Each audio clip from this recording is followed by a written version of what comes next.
everyone, and welcome to the Omega Metroid Podcast. My name is Andy Spiteri, joined by Dakota Lasky. Dak, how you doing, bud? I'm doing pretty good, man. I'm doing good. We got that, really not random, but for the 20th anniversary of Xbox or not, we got that early drop of Halo Infinite multiplayer. So I've been playing that. That's been hype. Let's see, what else? I was in Philly this past weekend, casting Counter-Strike at Fragadelphia at Nerd Street's new venue down in Philly, The Block, which was a really awesome LAN center. Definitely recommend if you're in the Philly area to check that out. And it was an awesome tournament. And yeah, I've just been playing that Halo and looking forward to... Oh, and also, you know, we had the... I guess we'll get into that a little bit. We'll talk about it. But yeah, the nominees for a particular thing got released today, so been checking that out as well. But yeah, otherwise, been doing good. How you doing, man? Pretty good. I've got a nice double-double in my hand. It's actually it's windy as hell here right now. It's like walking outside is like a tornado. So I got myself a nice coffee to combat the cold wind of Canada this time of year. I guess I should be thankful that it's not snow.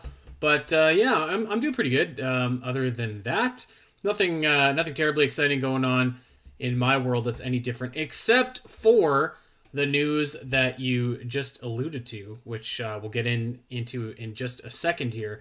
But a few things happening in the world of Metroid that are kind of exciting, and then Dak and I are going to pitch some Metroid 6 ideas. But the first notable thing I feel like that happened this week, and I'm sure that this wasn't intentional, but a lot of people thought that it was, which is really funny, is Nintendo put out a video that was essentially like a tips and tricks, like how to play Metroid Dread. And of course, the very first thing that they show is the room, the Jaffe room, where they're showing Samus look around, shoot up, break the blocks. I saw so many people just be like, LMAO, they really took a shot at this guy or whatever. I'm sure that it was a coincidence and that this guy probably wasn't the only dude stuck in that room. Yeah. You know, if you're playing Metroid for this first time. But just happenstance, it was pretty funny to see that. And just like, even if it wasn't an intentional dig at this guy, it was still pretty funny to to have them show like, hey, you just have to shoot right here. So I had a little bit of a chuckle at that. Yeah, I thought that was funny. I mean, I think anyone will, at this point, will take any opportunity to take shots at that guy. It's like they see that room mentioned and they're like, oh, here we go. But yeah, I agree. Yeah. I think it's just like he probably wasn't the only person. He was just the one who made the most stink about it and seemed to be the most, I don't know, willing to... Butthurt about it. Yeah. Blissfully ignorant. I don't know, like whatever it was. But yeah, I don't think they were like, oh, let's get this guy with this thing. But yeah, I thought that was funny too. Yeah, I mean, there's the... it doesn't exactly apply, but you always, like, this is a wrestling term, but, like, you don't sell the competition, and it doesn't exactly apply, but I feel like if some random dude is just complaining about some room in Metroid Dread, obviously Nintendo's not going to sell that by releasing a video just to contradict this guy or prove this guy wrong, but I feel like, because, you know, it just happened to be the room that he was complaining about was the very first thing mentioned, so I thought that was really funny. But the biggest piece of news in the Metroid world, we're recording this episode a little bit early, I guess, FYI for everybody. I'm going to be away for the next couple of days, but the biggest piece of news in the Metroid world is that Metroid Dread has been nominated for Game of the Year at the Game Awards, and that's a big deal. Like, I know that we talk about, even you and I talked about this today, Dak, like the Game Awards, and like they're not like it's basically a PR event, right? Like, it's not a real award show in the sense that like the awards carry any weight, but when you look at them, millions of people watch the Game Awards every single year. There's usually a bunch of big game reveals there, so you know it attracts a lot of attention. And at this point, it's probably the most prestigious video game year-end awards I can think of, or at least maybe the most mainstream that I can think of. So Metroid Dread getting a nomination for Game of the Year, whether you think that the Game Awards are like a legitimate award show or or anything, that's a really, really big deal. And we were talking today earlier, and I was pretty sure, I was pretty confident that Metroid Dread would be able to get a nomination, but I wouldn't say I was 100% sure. So it was really awesome to see Metroid Dread as one of the 6 games nominated. Absolutely. I mean, it's so awesome for not just Dread, but the franchise in general. And I think you like point out the specific word that's most important is mainstream, right? Like, when was Metroid really mainstream last? Like, not for a while. So to see a Metroid game kind of feel not as niche as Metroid usually feels is pretty cool. Because, yeah, for what it's worth, like, however you really consider the Game Awards, like, that has the most amount of eyes on it. So to have Metroid be accepted to that way, and then of course be in a position where it could potentially win, that's saying a lot. And I think that's bodes well for the game, bodes well for the franchise. Really excited to see that. And yeah, I think we all had a feeling like it definitely had a chance. And there was no guarantee of getting nominated, and even if it gets nominated, no guarantee it'll get picked as the actual game of the year. But to see it actually get nominated is so awesome, and I think definitely validates everyone's kind of feelings that the game is really cool and really good. So I mean, yeah, that's great to see, and that might even be a really valid reason to tune in, aside from seeing if a new game gets announced or some other games get announced. And I think it also got nominated for Best Action Adventure Game as well. So it actually got 2 nominations this year, which is pretty cool, pretty sweet. And I also think that it's Mercury Steam's like biggest nomination for a game yet. So there's a lot of firsts and like peaks and milestones here thanks to this. So I think it's a pretty big deal. Yeah, no doubt. I'm going to be tuning in for sure. I usually tune in every year as part of like the Zelda Dungeon crew, just in case there's any announcements or anything like that that are announced, or any new games or anything like that. And I would say that like usually the Game Awards is not exactly my cup of tea, but I'm really stoked for this year for Metroid Dread, because I'm looking at, and I want to talk about the games that were nominated and then talk about some of the games that weren't. But I'm looking at this list of games, and maybe this is the delusional Metroid fan of me, but I feel like Metroid Dread has maybe as good a chance as anything else as of walking away with Game of the Year. I wouldn't say it's a favorite, but I'm looking at the games that are nominated, and I'll just read them off right now. So there's Deathloop, It Takes Two, Psychonauts 2, Ratchet and Clank Rift Apart, and Resident Evil Village. And I feel like I don't. Maybe you disagree, Dak, but I feel like there's no standout favorite among that core group of games in there. You know, in a way, I agree. Like, there isn't like, I want to say there isn't like a Breath of the Wild or anything, but like there isn't like one where like, okay, like everyone's kind of be riding on that. But at the same time, I feel like all of those games are both, or a lot of those games are well reviewed and have a lot of like a big fan base behind them as well. Like Resident Evil, Ratchet and Clank, those in particular. I think Deathloop was just like so like all over the place and popular, and we saw it so much. I think like that might also, key into that too. So I don't know. I like on one hand I agree, because yeah, I think Dread has a really solid shot because it also has a really dedicated fan base and it's been well received and whatnot. But I would say that the competition, like anyone, like anybody's chances, like it's not just like Dread has like competition with really like one standout. It has competition, I think, like with the entire group. I think they all have a chance, which in that case, like, Right. like, yeah, I agree. Like, it's going to be, Dread has a shot, but at the same time, it can go any way. And in that case, Dread has, a 1 in 6 chance or whatever it is, rather than like maybe a 50-50 or something. Yeah, like I think that you could look at any of the 6 games and make a case for any of the Yep. 6 games. I have to admit though, I'm not really familiar with what It Takes Two is. This has been a year of video games for me that I basically played video games from my backlog. I didn't play a lot of new games that came out in 2021, because I mean 2021 was a pretty light year. So, maybe I'm overlooking It Takes Two, or overlooking some of the popularity of some of the other games. But yeah, I mean, I think that you could look at any one of these and be like, this is why I think Resident Evil Village is the favorite, or why Deathloop is the favorite, or why Psychonauts is the favorite. One thing I think that maybe is working against Dread just a little bit is that it looks like a lot of the other Game of the Year candidates are nominated in a lot of other categories as well, such as like best narrative or best performance, that kind of best art direction, that kind of thing.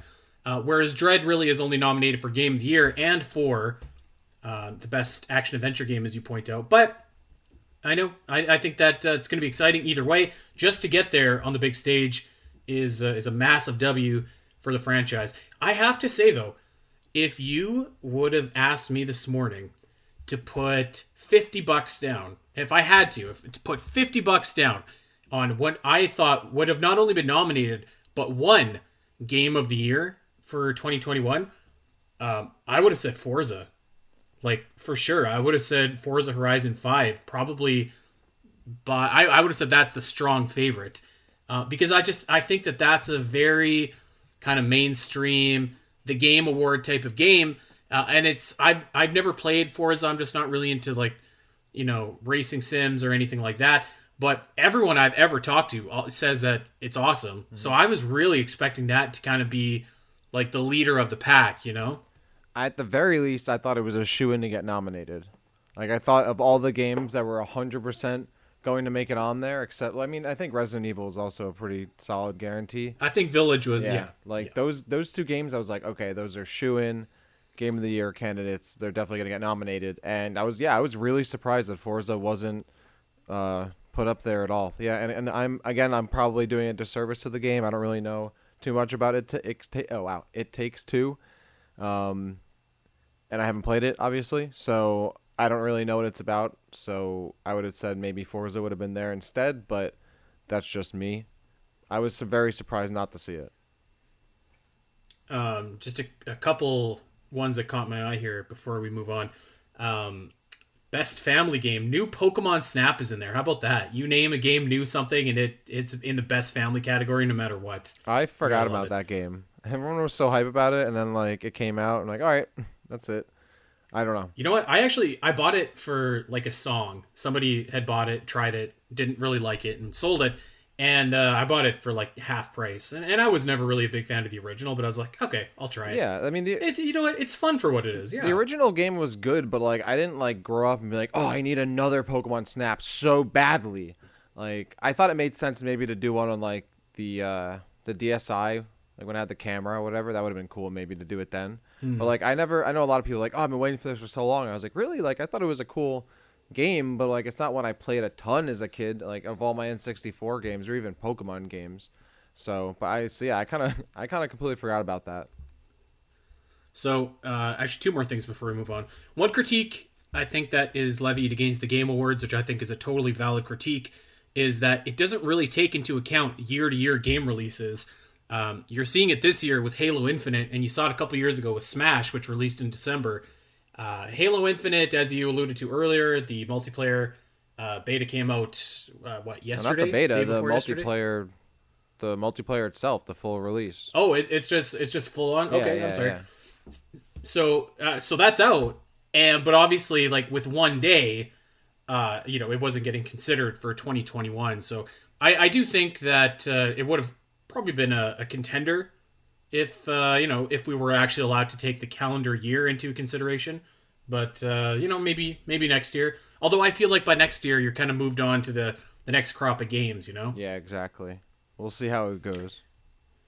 One last thing, because I'm curious as to what you think. So there is a category called the most anticipated game, which is kind of funny. And you can vote on this. You can vote on everything, by the way. You just have to head over to the Game Awards website, and you can go and cast your vote for all the fan game stuff like that. But most anticipated game, I wanted to know what your most anticipated game was, and if it was on this list. So we have Elden Ring, God of War Ragnarok, Horizon Forbidden West, the sequel to Legend of Zelda Breath of the Wild, and Starfield.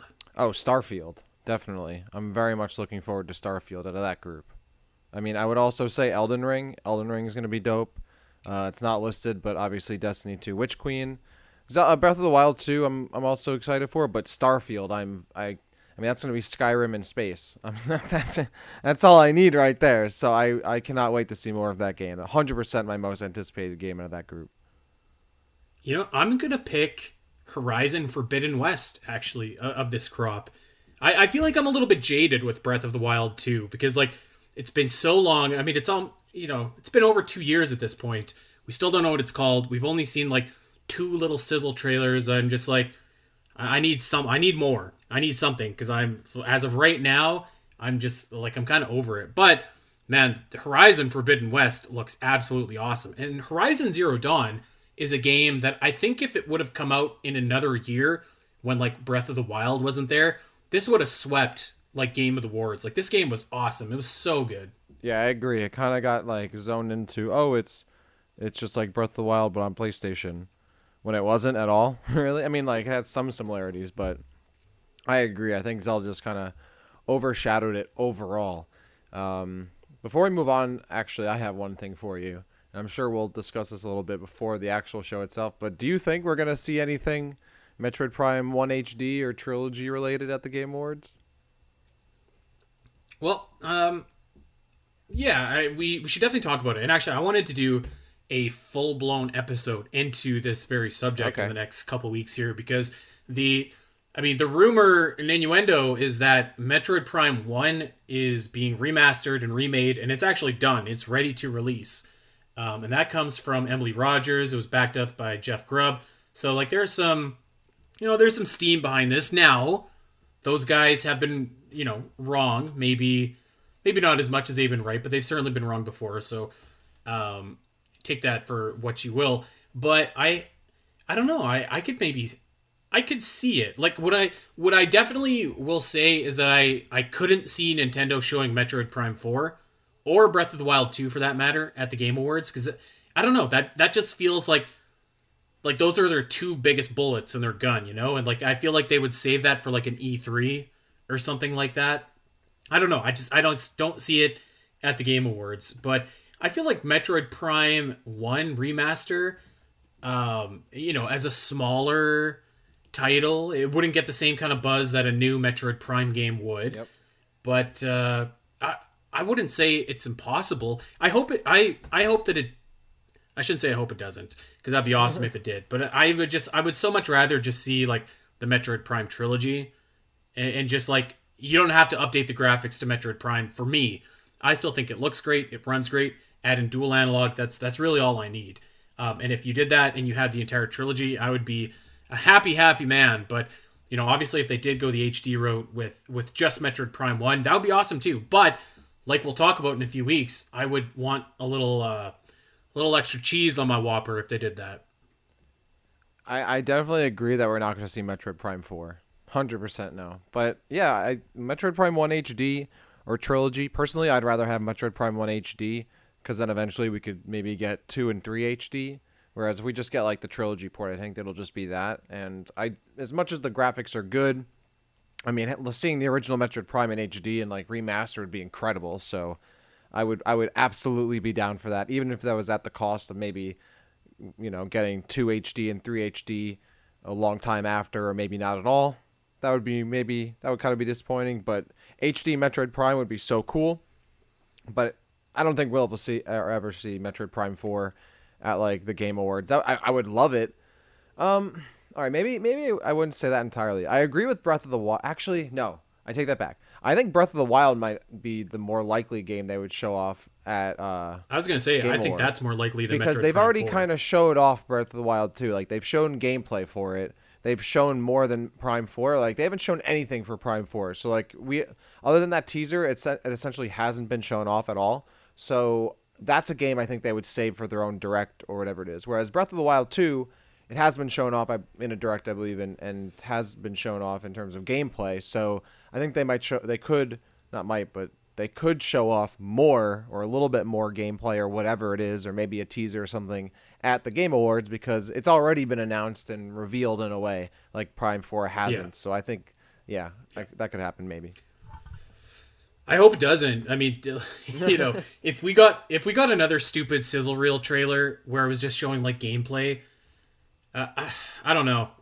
I feel like Well, what more do you want? I'm at the point, and like this is getting into like the Zelda podcast territory. But I mean, it's been 2.5 years, right? Like E3 2022 is not that far away. That will be 3 years since Breath of the Wild 2 was announced. We don't know what it's called. We don't know anything about the story. We don't know what the central like gimmick or the hook of the story is. And by that, I mean like when the Wind Waker was announced, the world was covered in water. That was the central hook. When Twilight Princess was announced, you were transforming into a wolf. That was the hook. Motion control, Skyward Sword, that was the hook. Open world, Breath of the Wild, that was the hook. We don't know what the main driver of this game is. Like we just don't know anything about it. And like that sizzle reel that we got at E3 where it showed some gameplay, it wasn't enough for me. And I could see them maybe doing another little sizzle reel like that. But I mean, like at this point, it's like this is ridiculous. Like I feel like I need something more for Breath of the Wild 2 at this point. And I know that you kind of feel that way with Metroid Prime 4. At least with Metroid Prime 4 to me, like I feel like I mean, we got Metroid Dread to kind of offset the weight, so that was good. But also, at least we knew that Metroid Prime 4 had a reason for not being shown and not being, sprinkled out because they had to restart development. I don't know. Maybe it's just because I talk about Zelda also every week that I'm just like sick of talking about Breath of the Wild 2 for the last 2.5 years. But yeah, I hope that we don't get another sizzle trailer. Let's put it that way. I definitely feel I understand what you're saying. I understand what you're going through. So because like Metroid Prime 4, it's on one hand like I wish they kept making Metroid Prime games and the wait hadn't been so long, but at the same time, I've been able to go and play other games, and the original trilogy was so good in and of itself that it's like a bonus. It feels like that we're now getting Metroid Prime 4. Like Dread always felt like it had to happen, right? Whereas like Metroid Prime 4, I'm like, okay, this is awesome. I'm glad I'm getting this. This feels like, icing on the cake, essentially, cherry on top. But now that I think about it more, it's like, man, I wish like we should have always kept getting more Metroid Prime games. There's already been a Metroid Prime 4. We should be at like 5 or 6 or 7 or something by now, as far as I'm concerned. So, like, I'm on the fence about that because I can be patient. I'm like, all right, I want it to be good. I want it to be ready. I'm in no rush to get it. I'd rather it be a great game, but at the same time, like it's been so long since we've had a great Metroid Prime game, and it feels like it's been too long, and now it's like, okay, they restarted development, but show me a little something. Like, if you don't want your sizzle reel for Breath of the Wild, that's fine, but I'll take a sizzle reel all day. So maybe they show something at the Game Awards. I wouldn't be mad about it as much as like, okay, like it feels more like a direct kind of game or something like that. Like if they showed it off at the Game Awards, I would be so hyped. And if they do have something ready for it by then, yeah, like show it off then. I'm totally down. Because the thing about the Game Awards is that like it's like listening to Nickelback. Like everyone, like it's cool to dislike Nickelback and say you don't like them or whatever, but everyone knows the words to like look at this photograph. Like everyone knows that. So it's like people tune into. They're like, oh, it's cool to say, oh, I don't like the Game Awards. I don't tune in, but everyone ends up watching it and they end up paying attention. So I'm hoping that maybe we do see something there. I'd be pleasantly surprised.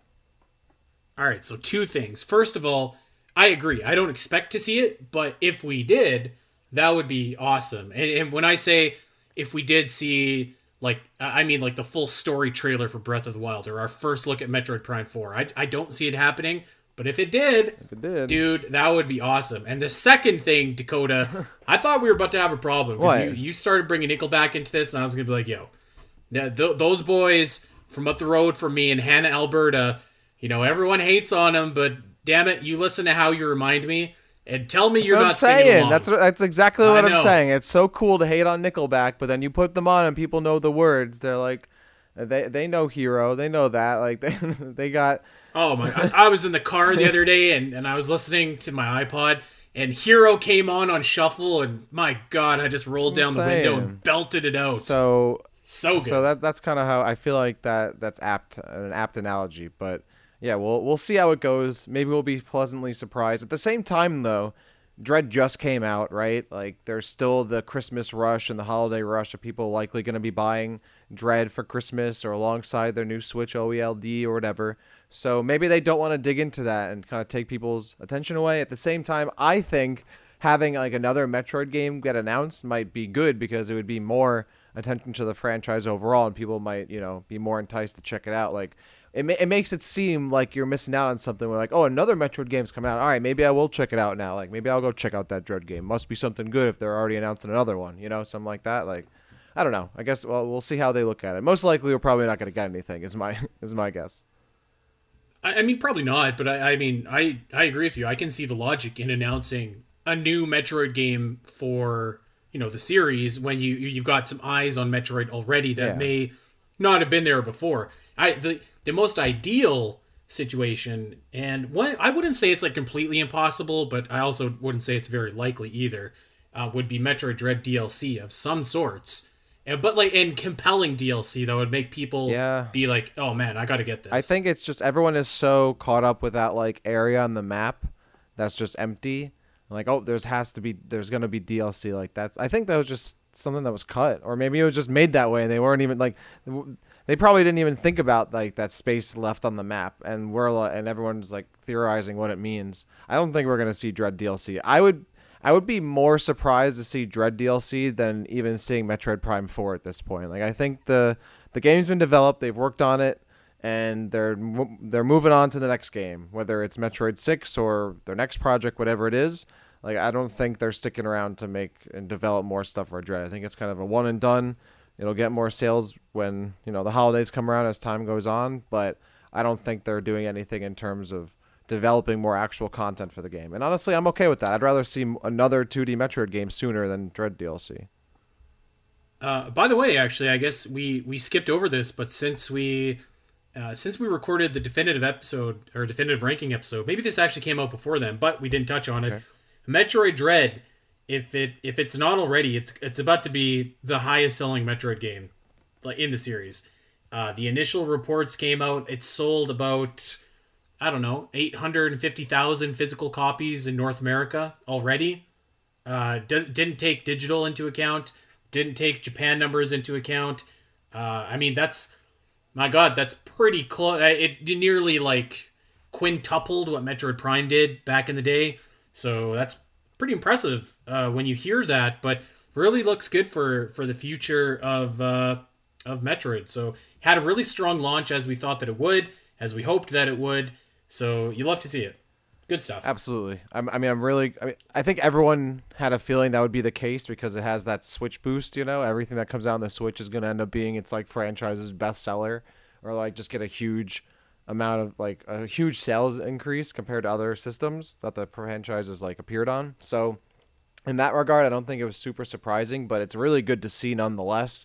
And honestly, like the fact that it's pretty much sold like a million units like right out the gate is awesome. Bodes well for the franchise, and it's good. I always like if the Switch couldn't help Metroid, then nothing could.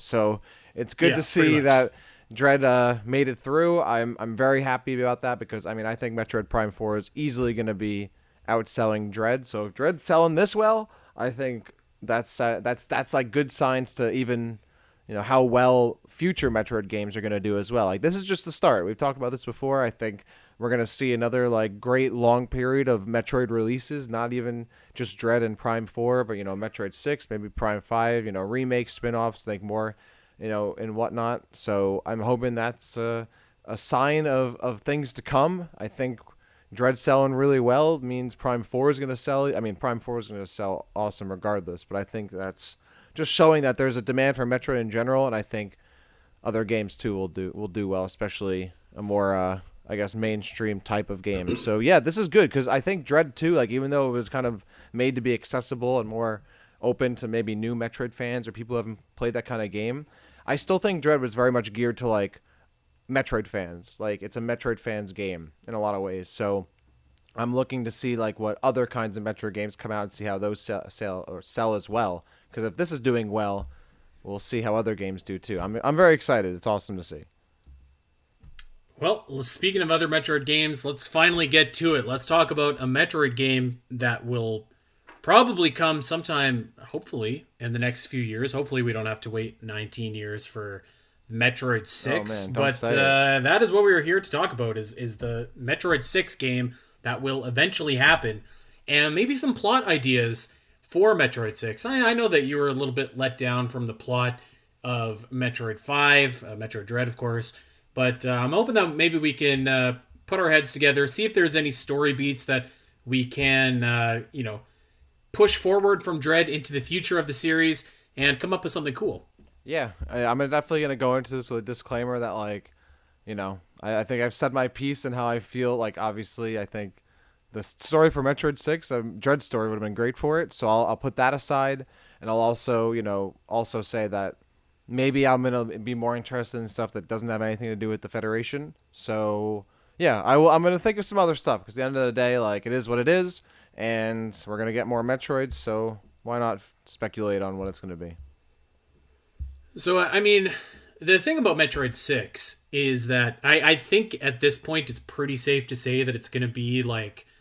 It will probably be an original story completely. Yep. And by that I mean, like, remember when Metroid Fusion launched, right? Like, you had Metroid 1, 2, and then Super Metroid. And Super Metroid kind of wrapped up that little story arc pretty nicely. And then so Metroid Fusion was left to create new enemies in the X Parasite, new characters in Adam Malkovich, basically new everything. The only really takeaway that they had from the previous trilogy was the Metroid vaccine, which even then was kind of new in that game. Like, it made sense, of course. It didn't not make sense, but you hadn't known that they made a Metroid vaccine before or taken any DNA samples of the Metroid or whatever. But it was logical and made sense. But Right. Metroid Fusion essentially created like a whole new storyline, and really. So did Metroid Prime 1 and Metroid Prime 2. I think that Metroid Prime 3 was kind of the, conclusion of that. But even Metroid Prime 2, I think, created a lot of its own lore, a lot of its own story with the Ing and Luminoth and Dark Samus kind of being essentially a new character based on an idea for Metroid Prime. So I think that it's pretty safe to say that Metroid 6 is going to follow this new or this kind of same concept where like it will probably create new enemies, it will probably create new story scenarios, and the best ideas that we have are probably going to be complete shots in the dark and not going to happen, because I feel like with Metroid Dread you could kind of go and pinpoint some things that made logical sense to happen. uh, Whether those happen or not is up for debate.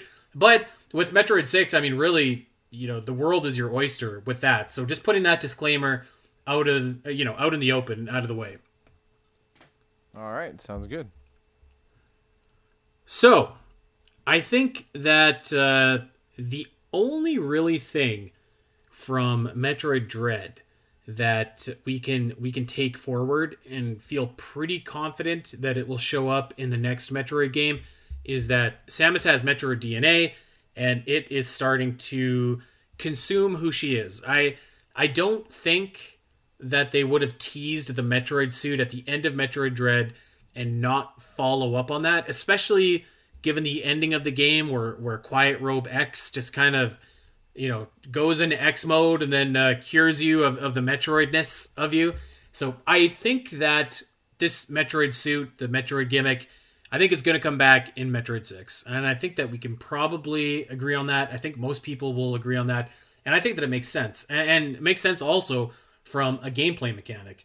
I could see the Metroid suit working in a very similar way to how your PED suit in Hyper Mode worked in Metroid Prime 3. I think that makes a lot of sense. Where like maybe you can activate the Metroid suit for an extended period of time. You're very powerful. You can do your thing, fight enemies. So I think that both from a gameplay mechanic and from a storytelling mechanic, keeping the Metroid suit as kind of your piece of continuity from the previous 5 games makes a lot of sense to me. 100%. I mean, first of all, they better let us use that suit again because it looks awesome. But other than that, yeah, I think that'll be the one thing that carries over. I would like to see Samus. I mean, they could go. There's a lot of ways they can go with it because yeah, it does feel like that Prime 3 phase in corruption kind of thing where okay, she has that like Metroid influence or corruption in her now, and what does she do with it? So I think it's kind of like I don't know. I guess how they could look at Samus's character, like would she want to try and like figure like is the next game going to be about her trying to get back to normal, or is it about her trying to use that power, maybe amplify it herself, right, and maybe use it to take on a stronger force or whatever at the cost of becoming more corrupted, or whatever. It might be It's similar, I guess, in that way to Prime 3, uh, harnessing it in a way, but also trying to not entirely succumb to it.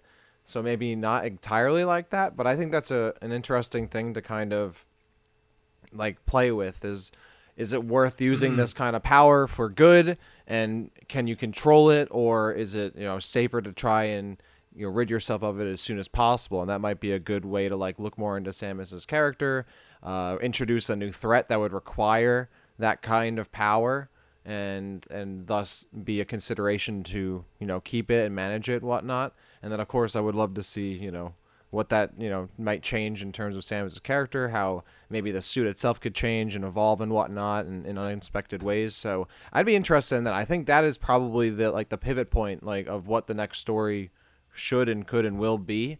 And hopefully it's not a situation where like, all right, yeah, she figured it out. Like she took some Tylenol and the suit hasn't come back out or whatever, and she's good. Right. And they do something completely new. Like that's the thing you brought up, like Prime 2, for example.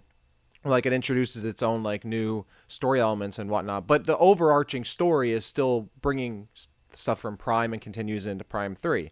And I think that's what we should see here. Like I would like to see all new enemies and a situation, but the overarching arc of Samus dealing with this like Metroid stuff inside of her should also be playing at the same time. I completely agree. I wrote that down actually. Is like my ideal story would kind of be like Samus learning how to ultimately control her Metroid powers, because like you kind of brought up the comparison to the PED suit and Phazon in Metroid Prime 3, and I think that you could kind of use this but like go the other way, because like Phazon was obviously a toxic substance Mm-hmm. that was killing Samus, whereas like the Metroid DNA isn't necessarily like, it's not inherently a bad thing. It's just like Yeah. she obviously can't control it and it was controlling her. So I think that that would be like a compelling story if Metroid 6 was kind of about Samus learning to control that power. And maybe like, maybe in the game you can only stay in Metroid form for so long, the story reason given, like otherwise it will just entirely consume you. Mm-hmm. So I think that that could be an interesting threat, or thread to tell as well. So yeah, I really hope that that's kind of the core of the next Metroid game. I do think that there is another thing that they could introduce from, or not introduce, but like keep from Metroid Dread and push forward into the next story that could kind of be kind of cool as well. And I know that you're not necessarily a fan of re-picking up the Federation plot after it was dropped in Metroid 5, but I think it would be pretty easy to. Um, I think that you could very easily kind of make the case that like now the Federation sees Samus as too dangerous to keep alive because she is the last Metroid in the galaxy. And I don't think that Metroids would appear in Metroid 6, by the way, in the form that we know them. But I think that you could have the Federation be convinced to go after Samus, maybe by the dude. You could introduce a new character here, so like a new villain. You could, if you really wanted to, you could introduce this character as that shadowy figure from Metroid Fusion. Um, but you could have this new character. Let's just call him the villain. You could have this new villain of the game. Maybe he's an alien, maybe he's not, but he could be, part of that faction or whatever that wanted to use Metroids on the BSL and the whole gimmick on the bottle ship. Maybe now this dude runs Excellion Star Corporation, which, as we know, created the EMMIs. Maybe this dude has some clout and is saying to the Galactic Federation, we need to get Samus because she is a Metroid. And maybe this guy still wants to get that Metroid DNA from Samus and use it for his own purposes. I think that that would be kind of a cool way to keep some continuity from Metroid Dread, because I think that the Emmys were such a cool premise that they could come back, but like in a different altered form. I'm thinking like some of the ideas that we had for Metroid 5, actually, like the Ridley Emmy or something like that. Now you can really like go bonkers with it, create some new big bad Emmys for Samus to fight, and like the villain who's the lead of this shady Excellion company could be behind it all. And maybe at the same time, you could have the Galactic Federation be like, yeah, you know what? Samus is too dangerous to keep alive. We're going to get out our Rolodex. we're gonna call some bounty hunters and we're gonna take Samus out. I even think that it would be like sweet if they kind of subverted our expectations and like maybe instead of Silex showing up in Metroid Prime 4, he's here for Metroid 6. Not that I guess he would really work with the Federation, but or maybe another hunter from Metroid Hunters or something. I think it would be cool to have like kind of that dual threat of like Excellion and the Federation after you. Maybe they're working in cahoots, and all the while Samus is like learning how to control her Metroid abilities, and you got to fight EMMIs and bounty hunters and like other robots and stuff like that. I think it could be kind of cool. Yeah, no, no, please. I would if they're gonna just do another. I mean, it's not that those ideas would have been good for this game. You know, that would have been a great game for Dread. But now that they've kind of done what they've done, I'm really not interested anymore. I feel like it would just, like I've said, it didn't, like, referring to my rant last episode, it just wouldn't make any sense logically, like, in terms of how Samus has worked with the Federation. If they're, like, they have to pick a side. Like, either the Federation was shady or they weren't shady or whatever. And if it was just one small sect, then how did this guy become the head of this corporation? Like, I don't know. Like, he was not involved in Dread, but he's still not in jail or something. He got away. Like, I don't know. It's so kind of off for me. I guess it wouldn't be the worst thing. I think if they're gonna do something new, I'd rather it be mostly entirely new. I'm not interested in now the Federation stuff. If anything, I'm like if at this point have the Federation just be good guys. Like I'm kind of over that. And having like, okay, this guy's a shady corporation dude. It would feel like it's a lot of the same beats from the previous games, but also beats that should have happened in the previous game. I'm just like, let's go for new stuff. So, I don't think it would be like a bad game, but yeah, not something that completely tickles my fancy. That said, I do like the idea of still Samus getting hunted in some kind of way. That would make sense. If anything, I think, other bounty hunters or other just people in space being interested in capturing Samus for her power makes sense, right? Maybe it's not the Federation, because I don't think the Federation would want to kill Samus outright. Like, they've never really been like, you know, we're just going to terminate this thing entirely. Like, they would try to capture Samus and use her for their own gains. They're not going to kill her. I don't think that would happen, because if that were the case, they had many other opportunities they could have done that. And they also, there have been a bunch of times where Samus is arguably the most dangerous thing in the universe or strongest or whatever. So now I don't think they would, I think they would still want to preserve Samus as much as they could. I don't think they would outright kill her, or like maybe they'd want her captured. But I could see other bounty hunters trying to go after her, and I wouldn't be against the other hunters showing up, from Metroid Prime Hunters or whatever, and mixing them back into the 2D world. Like, that'd be cool. I'm totally down for that. But I don't know if I'm now with like, okay, the Federation, this guy is now working for this corporation or something. I'm like, it just feels like convoluted and kind of silly to me. Like, let's just go entirely new. But I like the idea of Samus getting like hunted or captured for her Metroid power, because that would make sense. Like, that's a running theme in Metroid, like bioweapons or whatever, being created, being used for, for nefarious purposes, and someone trying to use Samus for her powers and trying to capture her and turn her into a bioweapon, I think would be a great story. It doesn't necessarily have to be the Federation doing that. And anything, actually, to kind of expound on that a little bit, I would be interested in learning more about like the not shady parts or whatever, or bureaucratic parts of the Federation, right? Like, as far as the Federation is like a huge conglomeration of different like peoples and colonies and planets and all that stuff, but we really don't know like anything about the actual Federation, except like from what we've kind of experienced in the Metroid games. Like, it's kind of unclear. I'd love to like learn about other Federation worlds, or what like an average Federation citizens like, or like life is like, any of that kind of stuff. Go exploring more those aspects of the universe, instead of it just being like the Federation being this faceless, like omnipresent bureaucracy that like controls space. But what exactly are they controlling? Who lives in Federation space? Like, what is it like? Like, what do they actually control? I feel like we have no idea about any of those aspects, and that might be interesting to delve into. Yeah, I feel like some of that sounds Federation Forcey to me, and I don't mean that in a negative way, Yeah. but it like some of that stuff would be like a cool, like that would be stuff that you would expect to learn in Federation Force, but like if that game was cool, Well, yeah, but you know what I mean? Federation, I think Federation Force was a game that I don't think at its core was a bad idea. It was just executed Well, poorly. actually, neither do I. That's what I'm saying. Yeah, Like, I agree. and like also, Metroid Prime 2 is, the portion where you just learn about the Marines, right, that die on Aether. Like, that part of the game I think is really compelling because they're just average Marines, and they get caught up in this larger story. I think stuff like that is interesting and could be explored more. Right. Um, yeah. So like, I think that that Federation Force wasn't, like you said, like a bad idea, just not executed very well. I think that they could integrate that into Metroid Six, I guess, if they wanted to go that way. I don't disagree with you in the sense that I'm not super interested in seeing the Galactic Federation be like the primary antagonists. I think that you could do that easily in this game, and that would make, well, it might make some fans of the fusion plot hole happier. But I was never super invested in that story, anyways, particularly after playing Other M.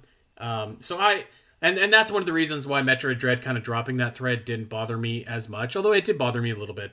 But I am interested in seeing a little bit more of the Excellion Star Corporation and like kind of what those guys are up to. I think that like finding out more about them could be cool because I mean, like, these dudes just built like these powerful, monstrous EMMIs. Like, who are they? Where do they?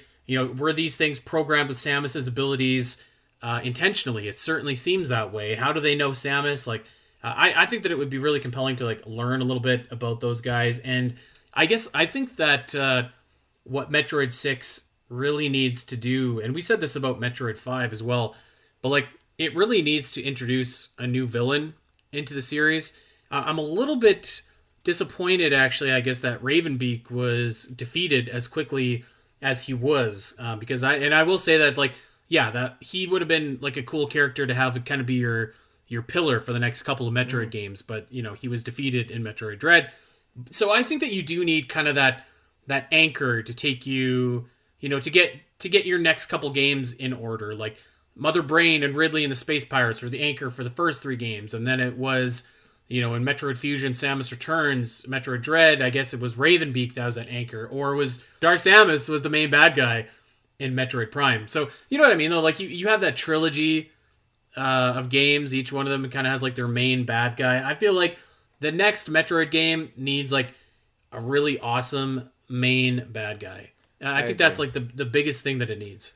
And to kind of go more on that, I really think the scale of the bad guy and like the threat to whether the galaxy or the universe should be like a lot larger and more palpable. Like, thinking about back to like Metroid's, overall threats to the galaxy, I never really feel like other than the X parasites potentially maybe getting everywhere, but they don't really tease that because they don't really leave like the ship or like a planet particularly or the BSL or whatever. Like, I never really feel like the entire galaxy's at danger.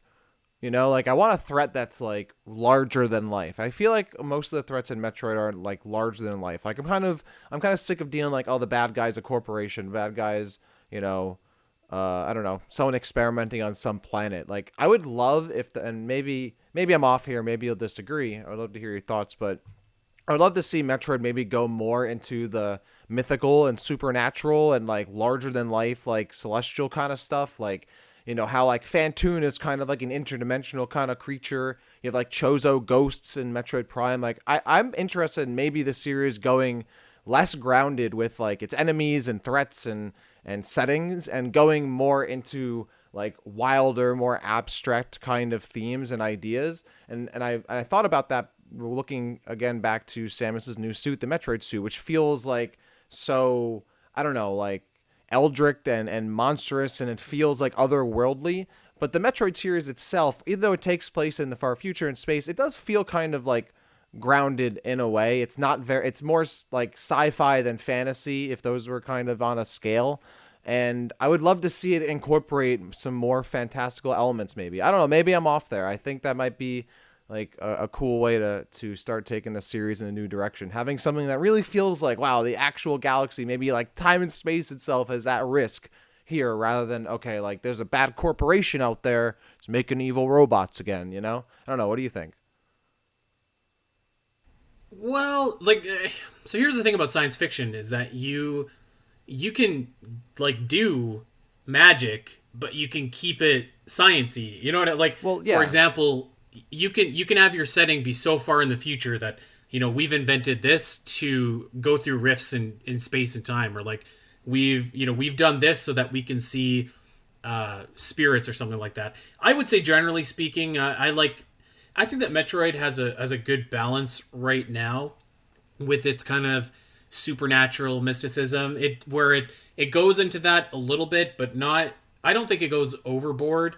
And it does stay a little bit more grounded in science fiction. Well, but I mean at the same time too, though, you've also got like, you know, light worlds, dark worlds, rifts in space time. You've got Yeah, exactly. giant brains and tubes. So Well, like, giant brains and it's tubes grounded, doesn't feel but like super fantastical. It does. I mean, that's kind of like. well, space mythical space dragons like flying around. Well, like Ridley Um, isn't mythical. He's just like a. I wouldn't say he's mythical. Like he's just like a bony dragon guy. Like I'm thinking the well, difference yeah, between. I just mean dragons like in the mythical sense of I like guess. they're mythical Like creatures. yeah, I mean I understand the point of like uh, unexplainable science is essentially can be like magic, but like there's like Fantoon, for example, against the other Super Metroid bosses is very clearly like more of a fantastical kind of being in how it exists, as opposed to Kraid or Ridley, who's very tangible and essentially just a big beast in on the planet. It's the difference between like Halo and Destiny, where like they both have fantastical elements, but Halo is that like it's more realistic rather than like Destiny, which has like different dimensions and portals and stuff, all different kinds of crazy like more magical stuff. I don't know. I think when I think of like Metroid, it doesn't have those magical-ish kind of elements to it. It has some in very small amount, like we both pointed out, but they aren't huge elements of the games. And that's like goes back to my thing of like the next enemy. Like I'd like the next enemy to really like whether it doesn't literally have to be a big magical thing or like interdimensional whatever. But I'm thinking I would like a threat to really convince me that like, oh, the galaxy's really at threat here, like really in danger of being destroyed or whatever it is. Which, as much as we've been told that's the case in the previous games, I've never really felt like that's like could possibly happen. Like, oh, the Metroids have been destroyed, but like, were the Metroids really gonna like, I don't know, threaten the entire galaxy? I've never really felt like that because they've always been in isolated pockets of the galaxy at a time. So I would like to see something that feels like grander and scope and size, maybe, I guess, if that makes sense. Well, it does make sense, and I think maybe I would build to that, because one thing that I do like about Metroid is that when like you watch a Marvel movie, like every final battle there's like cities just being blown up and stuff like that. It's just like, oh my god, like everything is world threatening and stuff. That kind of gets old to me after a little while. But we'll go to Metroid Prime, for example. You start with Metroid Prime. The first two games are these adventures on these isolated planets with kind of greater implications for the universe at whole. And then in Metroid Prime 3, it pays off with like this huge galactic battle, and that was like awesome. So like, yeah, I would be totally down to see like a huge, big battle or like a galactic threat. And I do think that the next game is going to introduce something to like, I don't know, be similar, I guess, in scope to the X, because I think that those very clearly could have been big galactic threats, but they didn't get that far because Samus was there. And I do like in the Metroid series how you do have like adventures and like these derelict spaceships, and like there are greater implications that like if you fail, then like the X is going to completely overwhelm the galaxy, or like this android mother brain thing is going to go ram into like the Galactic Federation planet or something like that. So I do kind of like those moments of like quiet, but you do have implications. But also I think that you're right too. Like when you do get that payoff, like in Metroid Prime 3, like it's awesome, and you have like the big battles and stuff like that. So I think that I could definitely see the next Metroid game at least starting to set up that next encounter. But in order to do that, we need a big villain, we need a big new threat, and I think that we absolutely have to have the Metroid suit and Samus learning how to harness that for good. Because I do expect actually that like that is going to become like a staple of 2D Metroid, is like Samus utilizing Metroid abilities. Because Yeah. like, the Metroids are extinct, and everyone is like, oh, you can't call the series Metroid anymore. Well, like now Samus is the Metroid, so you totally can. And I think that would be like a really fresh coat of paint if now you have some Metroid abilities, and like now maybe what you've been used to before, like let's just say the cold, for example, what has been not been a problem before is now a major issue for you to overcome. So I think that that could be pretty cool, pretty compelling. Yeah, absolutely. But yeah, new villain, new enemies, Yeah. Metroid suit. I would like to learn more about the Excellion Corporation. I don't know if anyone else would. To me, they kind of remind me of like Wayland Yutani from Alien a little bit, just in that layer, like these mysterious bad dudes who make really evil stuff.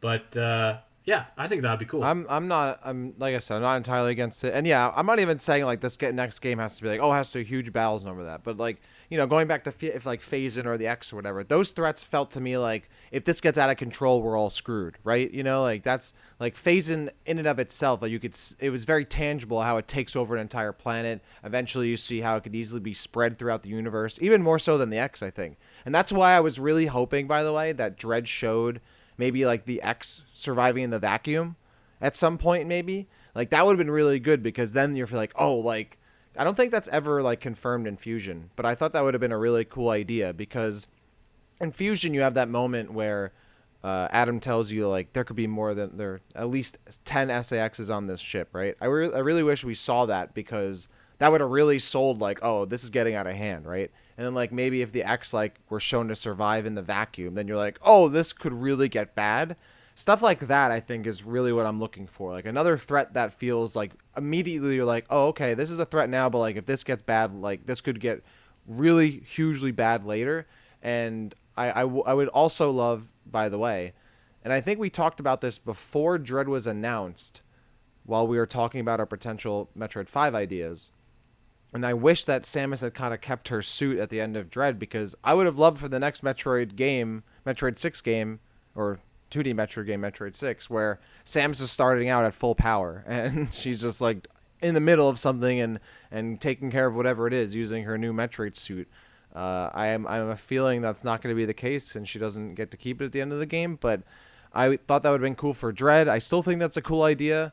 Like, don't strip her of her powers. Like, let her like. Maybe if she ends up having to be limited or whatever, like you said, it starts consuming her or whatever. Like, the opening of the game would be so sick of, like, maybe she still has her suit and she's on some, like, mission and she's, like, using these powers and blasting everything away. And in that, like, initial opening mission or whatever, she learns that, like, she can't get carried away with it, otherwise completely take her over or whatever. And that's where she has to start managing it. That would be a really awesome opening. So, I don't know. I'm curious to see how they bring it back in, because now Samus, like, I don't know. Samus like lost the suit or whatever, but can she still activate it? We really don't know that. That's kind of like an assumption we're making, where like maybe it's under control now. Maybe she already is under control. Like maybe she has the Metro DNA, but as far as we know, maybe it's not like potentially or could potentially make her go rampant or whatever it is, or make it, it might not consume her at all. Like, I don't know. It's an assumption we're making here. And I'm hoping that it's not an assumption. I hope that is something that comes up, but I'm not entirely sure, because she doesn't have it at the end of the game, so who knows where they go with it. So I was saying earlier that like the lack of Galactic Federation stuff didn't bother me as much in Metroid 5. Dude, if they were just like Samus is completely fine, like the Metroid DNA was cured by the X in Metroid 6, that I would be like you and just be like, "Oh, come on." Like that's to me, like that's like you have to address this. Like you have to make this a focal point of your next 2D Metroid game. Assuming that the next 2D Metroid game stars Samus, that could be something cool too. Is like the next 2D Metroid game, like you introduce a new character, and like you have to That's go the hunt big question. Samus. That would actually be cool. That's the big That would question be here. cool. Does the new game involve a new character, or is it going to involve Samus? Is like who's going to be the main character? I think Samus going to be the main character, but maybe they go the Halo 2 Master Chief Arbiter thing, where you play part of the game as Samus and you play part of the game as the new protagonist. I'd be down for that. I don't know if I want Samus. I would be too. I don't think I need Samus to be the villain of the next game, right? Because at the end of the day, I think Samus is a character who is like ultimately good and wouldn't become a villain. I don't think her arc is gonna go that way. I really hope it doesn't. Like, there are some cool ideas they could do with her being a villain, but at the end of the day, she's babyface. I don't think she needs to turn heel ever. Like, I don't know. Like, that's something for me. I don't think as her character would really happen. Like, I just can't see it. Like, she would have to like it wouldn't be her, right? And I don't know Yeah. if you would end up wanting to fight a not Samus as a villain just to like for the shot. I think it would be better if you know had a new protagonist introduced, but Samus is still good and their allies or not or whatever, but maybe you get to play as both of them at the same time or, you know, in different chunks of the game. I'd be down for that. It'd be a cool new way to introduce a new character, but at the same time not have to like, okay, Samus is like completely gone and whatnot. Because Samus is still a character we're very much invested in, especially in Dread, where her characterization for the most part, despite some gripes I have with it, is way better than it has been recently, right? So, you know, like Samus Returns and Dread, like her characterization's good now. So now I'm more invested in the character. I hope we don't like end up not getting more of Samus or less Samus in the future. So, I don't know, we'll see. But I think yeah, Samus should probably still remain the main character, even if we introduce a new one.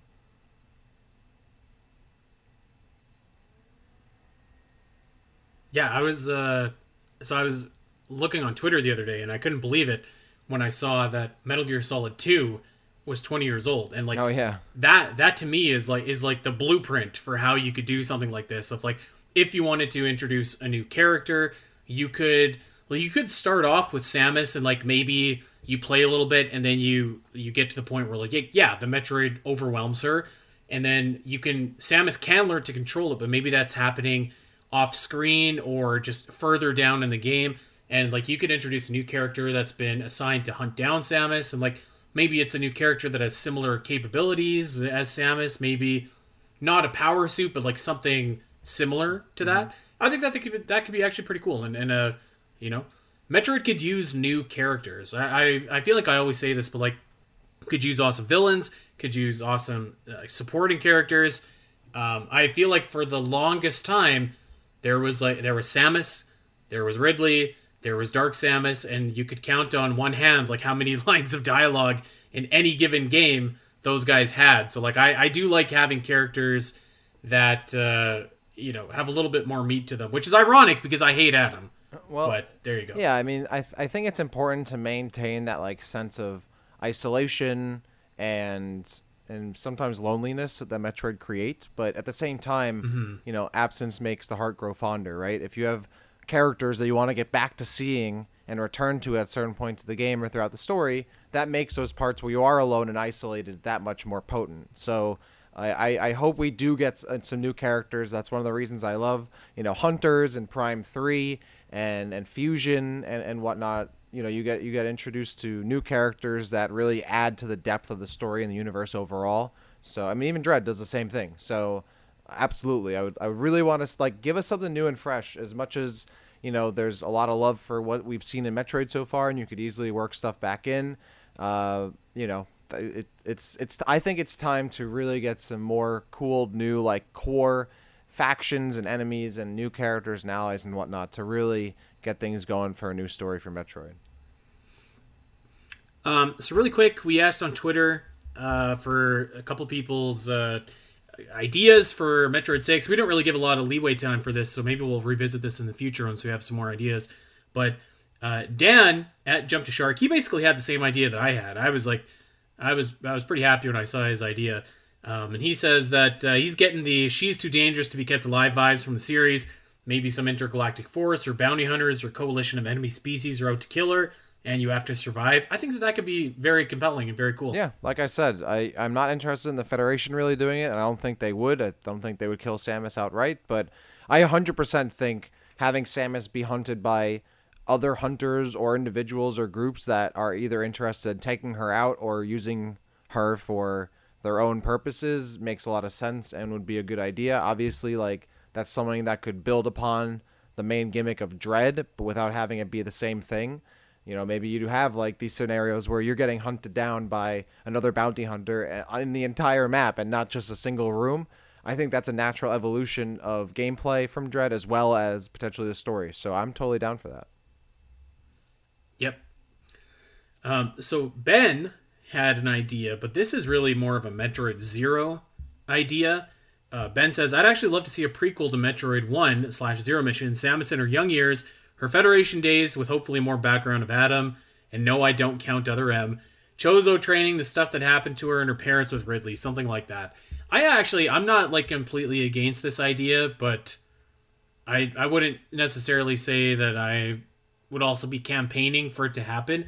I do think that there would be like some cool. There is a cool idea out there for like a Metroid Zero game where again maybe you don't play as Samus, but you're playing as like a Chozo and you're kind of teaching Samus how to do that. Maybe Ridley can show up and destroy Samus's parents or whatever, and like learn a little bit about that. And I don't know, maybe Ravenbeak could come back. I don't think that would be the worst thing in the world, but yeah, I also I wouldn't be like I said campaigning for it I don't know. necessarily. I'm on the new train for new stuff, and I feel like if they went to their like out of their way to like end the current story, and then to be like, all right, now we're doing a prequel that goes right back to the story we just finished. I don't know. I feel like it would kind of be weird to me and a bit underwhelming. Like I'm ready for them to move forward. I'm over the interquels and the prequels aside from Metroid Prime 4, but really Metroid Prime 4, the Metroid Prime series is so like pretty separated from the other games. I don't really see it in that kind of way. Like I don't know.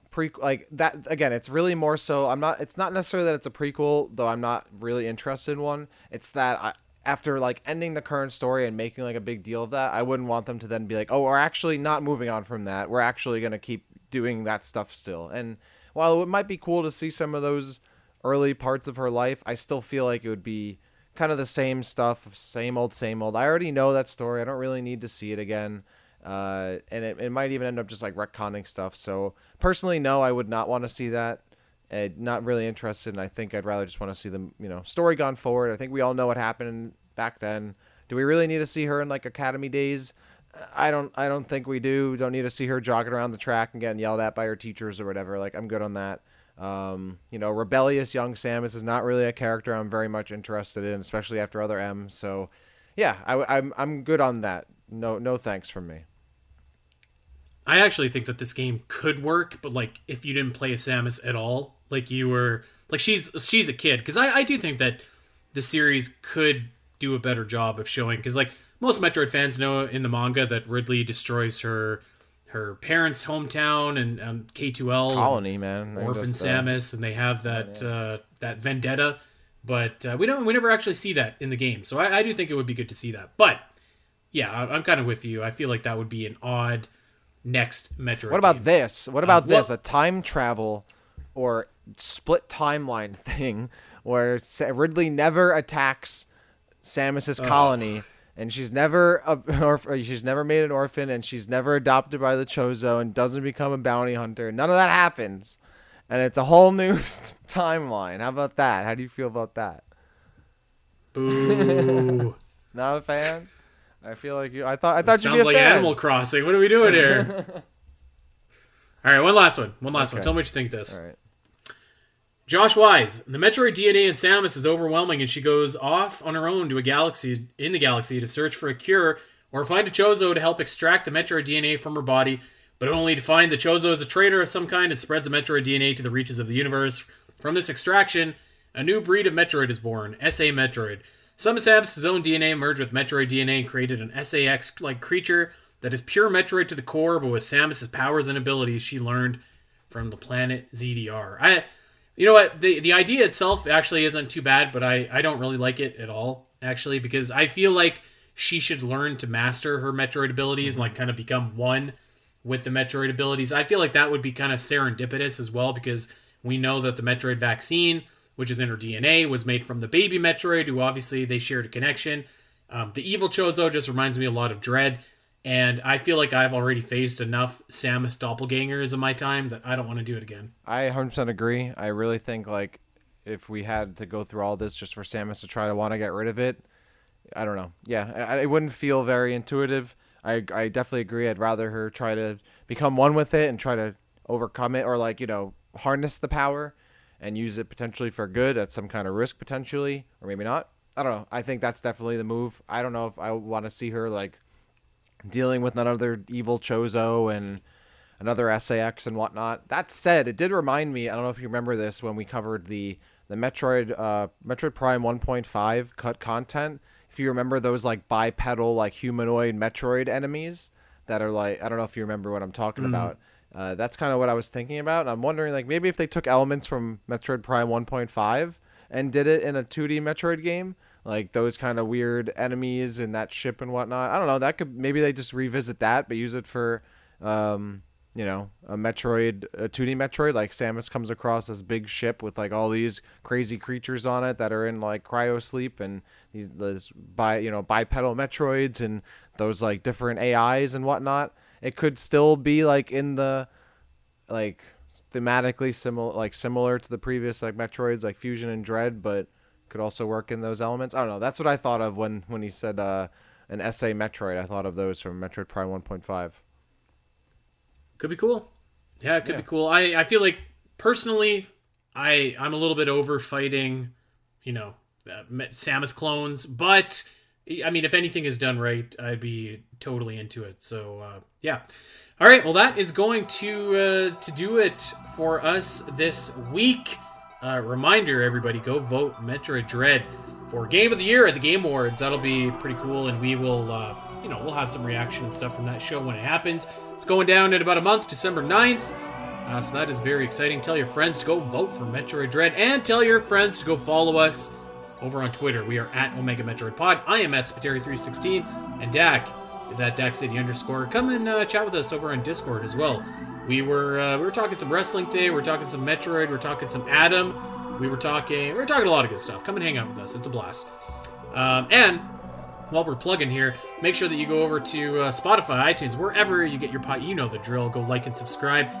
And we will see everybody back here next week. Take care, everyone.